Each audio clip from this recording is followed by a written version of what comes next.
Қайырлы күн YouTube көрермендері. Біздің стройкамыз, үй құрылысымыз жалғасуда. Так, сіздерді қазір проектімен таныстырып өтейін. Бұл қазір рабочий есік.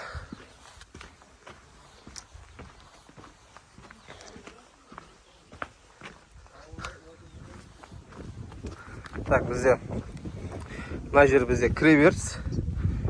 Кіреберісті 2 метр алдым есігін. Мына жер кірме мынау. Мына жақ аяқ киім шешінетін, мына жақ киім шешінетін. Бұлай 3-те 2 метр. Есігін биіктігін 2,20-ға есікке пландадым. Мынау 1 метр 65 2 есік болады бұл жерде. Бұлай кіріп келгенде мына жағымыз кухня. Перемешкасын қойып қойды.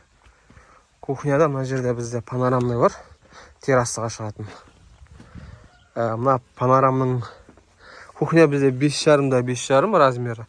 Мынау панорамны бізде 2,5-да 2,5 қылдым.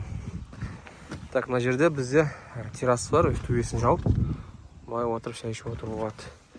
Мына жерде қазір ажақ қаланатын болады. Бұл скрытый есік болады. Бұл бізде склад, холодный кухня дейді. Так, келесі. Кухнядан шыққаннан кейін мына жерде бізде гаражға шығатын есік. Мына жерде қол жуатын болады. Независимый, туалетке қарамай адамдар қонақ келген кезде қолын жуып кете беретін болады.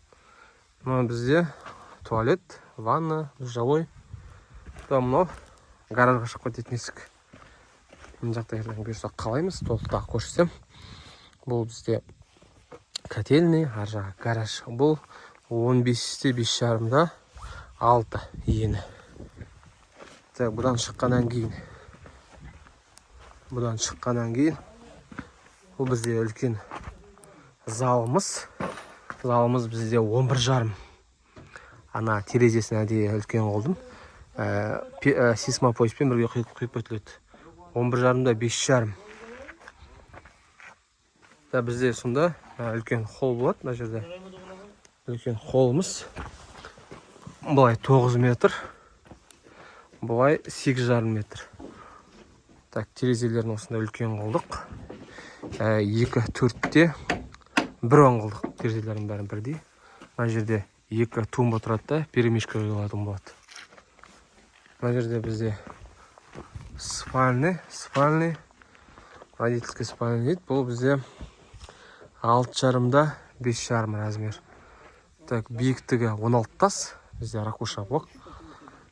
Так, қалау жұмыстары бізде аяқталды. Енді ригельдерін құйып, бұйырса бүгін ригельдер жұмыстарын бастайды. Так, әлеуметтік желіге салып отыратын болам. Төбесін жабу процесін. Бұл бізде 2 этажды коттедж. Жалғастырып, қарап отырып, ұсыныстарыңызды ойларыңыз болса жазып отырсаңыздар болады.